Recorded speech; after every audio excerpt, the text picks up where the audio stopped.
ക്രൂരമായി പീഡിപ്പിക്കപ്പെട്ടു.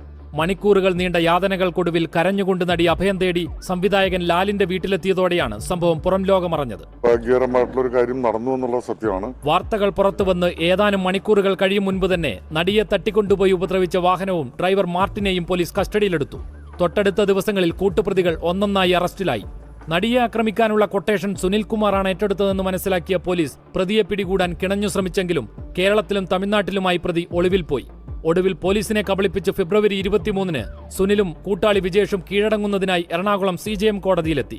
എന്നാൽ സിനിമയെ അനുസ്മരിപ്പിച്ച് പോലീസ് സുനിലിനെയും വിജേഷിനെയും കോടതി വരാന്തയിൽ കയറി അറസ്റ്റ് ചെയ്തു പാഞ്ഞു.